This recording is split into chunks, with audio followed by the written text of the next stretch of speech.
Good evening, ladies and gentlemen, whiskey aficionados of all kinds.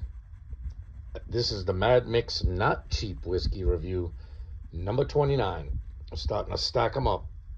And as you can see on the bed tonight, we've got Jura 10-year-old. Very interesting distillery. I went and watched a video about it because I didn't know a lot about it. It is a island, a big island, on the west coast of Scotland, and it's northeast, I believe, of Islay. And from what I understand, there's only 200 inhabitants on this whole island. Even though it's pretty big, it's a pretty wild place, and not a whole lot of people live on it. This distillery was built in 1810, as you can see, but underwent a lot of problems and stuff like that. And I believe it was closed for a very long time until the early 60s or so, and did a lot of whiskeys for blending, and then eventually started getting in the single malt game, which most distilleries in Scotland are. I think blends are starting to wind down in popularity, even though there are some good ones. And of course, single malts are skyrocketing in price. Interesting story. I saw this. I've been seeing it a few times lately, but not in my immediately local liquor stores. I did see it on the way to Maine, up in the New Hampshire liquor store. I think it was priced $45.99, which I almost bid on, but I bought that Oban Distiller's Edition, which was $100 bottle. So I was like, if I see this one again, I'll pick it up. And like I said, it was $45.99, I think, there. Now I went to a liquor store I hardly ever go to, out in like the boondocks of my state. You know what I mean? It was like the last stop liquor store before you're on the highway heading towards another state.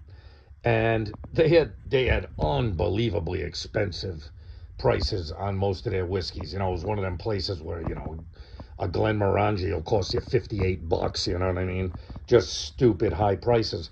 They had this on the shelf for $42.99. I was like, what the fuck? That's even cheaper than New Hampshire liquor stores, which are generally pretty, reasonable with their pricing because it's a state-run store. And from this liquor store, I had gotten a couple that were in the cheap whiskey series. I think the old McNeish and, a couple of the other ones, just rando cheap ones I had found in this particular liquor store. And I had noticed the prices on all their single malts and was like, oh my God, I'm not playing. This is the kind of place that'll charge you $100 for a bottle of Weller, you know what I mean? And, but they had this cheaper than I've seen it anywhere else before. So kudos to them for that. They must have bought it years ago, and maybe it didn't sell. I don't know the reason why they got a price so cheap. But it is the cheapest I've seen it. And the packaging is still the same today. The packaging I saw up in New Hampshire is this exact same packaging. So I don't know whether these bottles are new or old, or they haven't changed their packaging in a while. And it tells you it's made mostly in bourbon cask and then finished in sherry casks. You can see the nice color it's got. Nice color in the bottle. Obviously, it gets a 10-year age statement, and it does claim to be slightly smoky. So, as you know, that some of them island whiskeys can have it, even if they're not from the Isle of Islay. Talisker, which is from the Isle of Skye, was a little bit smoky. Highland Park, which is in the Isle of Orkney, was pretty smoky. And Jura is the only distillery on the Isle of Jura, and they claim their product is pretty smoky. So with that being said, there's a little history, probably more than you wanted to know. Let's get the nose up in the glass.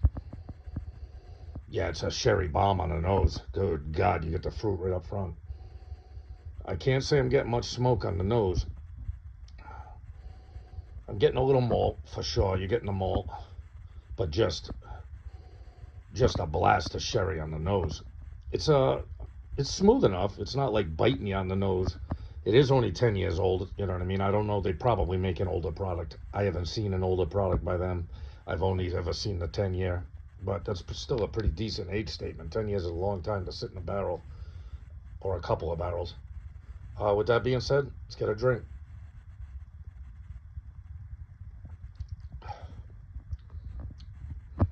Okay, there you go. You definitely get the peat smoke on the palate. It's not an Islay style peated whiskey. This is not high. If I had to guess, it's probably between 20 and 30 parts per million. It's more like the Highland Park. less than Talisker, definitely less than like Ardbeg, Lafroig, Lagavulin. You know what I mean? I've had a few. This is probably similar to maybe that 15-year-old Johnny Walker I got. Maybe even the Johnny Walker was a little smokier than this because I had a couple of smoky whiskeys in it. This is a smoky. Definitely, you can taste the smoke. There's no doubt about it. And then it runs right into the fruit and a little malt. Let me get another one.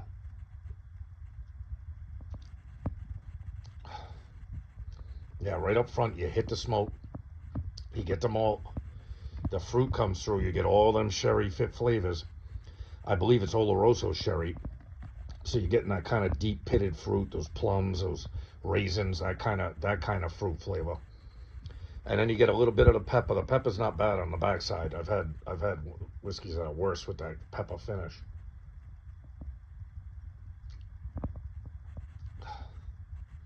Yeah, it's nice. This is one of them ones that's a nice blend of smoke and fruit. You know what I mean? Like you get some of them Isla whiskeys, there's hardly any fruit in them unless you get a finished cask finished one, and they just blasting you with that smoke. This isn't that way. This is kind of a nice blend. You get that smoke up front, but not heavy. You get definitely the sherry influence and some malt, and then of course you get the pepper on the back end. All right. With that being said, the Mad Mix Not Cheap Whiskey Review number 29, Jura 10-year-old from the Isle of Jura. I'm gonna give this an 8.9. I like it. It gives you a little bit of smoke, but not too much. It's not beating you up with it. You get the fruit flavor. Everyone knows I love a finish, a sherry finished whiskey, whether it's Scotch or Irish. I'm a big fan of it. It's got a nice, appealing malt flavor. You get a decent age statement, and I only paid $43 for it, no tax. You know what I mean? My state does not have liquor tax, so whatever it says on the price tag is what you pay out the door. So for $43, if it was any more expensive, it might come down a point or two. But I'm gonna stick with that 8.8. I think it's a good whiskey. You get a tad of smoke, you get a good flavor, a nice smooth finish, and it's only $43 where I got it. And I think they had two or three more left on the shelf. So if I go looking for this again, I'll probably pop back to that podunk liquor store out in the middle of nowhere. Um, with that being said, love yourself, always love and respect yourself. Same thing with your family and friends. And enjoy not cheap whiskey. Take care of yourself, people. You'll see me soon enough.